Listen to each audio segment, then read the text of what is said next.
সংকট তৈরি হলো, ভয়াবহ সংকট।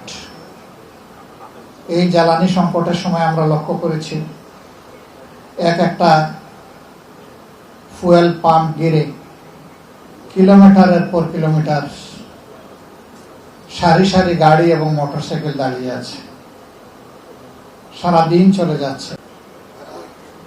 সেই দিন বাংলাদেশ সরকার ইরানের পাশে দাঁড়াতে পারেনি। যে দুই একটা দেশ দাঁড়িয়েছিল, হরমুজ প্রণালী দিয়ে ইরান তাদের জাহাজগুলো ছেড়ে দিয়েছিল, আমরা ছাড়া পাইনি, আমরা আটকা পড়ে গেছিলাম। এটি একটি বৈশ্বিক ব্যাপার, গ্লোবাল ম্যাটার। এই ব্যাপারে আমরা যৌথভাবে কাজ করতে চাই। আমাদের দায় আছে, জনগণ আমাদেরকে ভোট দিয়ে এখানে পাঠিয়েছে, সরকার আপনারা গঠন করেছেন, কিন্তু আমরা আমাদের যে সমস্ত এলাকা থেকে নির্বাচিত হয়েছি সেই এলাকার জনগণের প্রতিনিধিত্ব করি।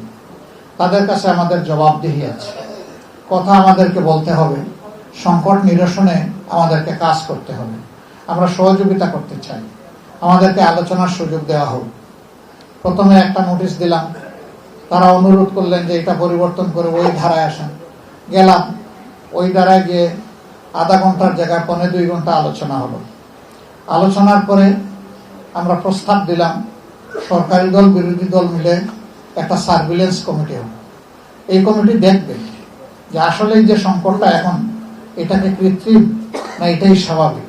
যদি কৃত্রিম হয়ে থাকে তাহলে ওই জায়গাগুলোতে হাত দিতে হবে, আর যদি স্বাভাবিক হয় তাহলে বিকল্প জ্বালানির সন্ধান আমাদেরকে তৈরি করে বেছে নিতে হবে।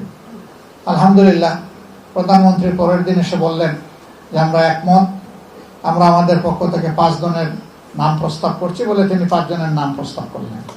এরপরে আমাদেরকে অনুরোধ জানালেন আমরাও যেন 5 জনের নাম প্রস্তাব করি। আমরা সন্ধ্যায় আমাদের পক্ষ থেকে 5 জনের নাম প্রস্তাব করলাম, কমিটি গঠন হলো। একদিন মাঝখানে গেল, দ্বিতীয় দিন থেকেই দেখা গেল যে এই সমস্যা অনেকটাই সমাধান হয়ে গেছে। এখন সরকারি দলের বন্ধুরা বলতে লাগলেন যে জামাত এটা কৃত্রিম ভাবে সংকট তৈরি করেছিল, কেউ কেউ এটা বলতে লাগলেন। তারা গাড়ি মালিকদেরকে, চালকদেরকে সেখানে পাঠিয়ে দিয়েছে, মোটরসাইকেল সেখানে পাঠিয়ে দিয়েছে। এত আনন্দ লাগলো এই কথাটা শুনে, সারা বাংলাদেশে লাখ লাখ গাড়ির মালিক হয়ে গেছে আমরা, আর লক্ষ লক্ষ মিলিয়ন মিলিয়ন মোটরসাইকেলের মালিক হয়ে গেছে। আসলে এগুলা সব ফাও বায়বীয় কথা ছিল। তাইলে কিভাবে মাত্র 2 দিনের মাথায় মানুষের মাঝে একটা প্রশান্তি আসলো? কিভাবে আসলো এটা?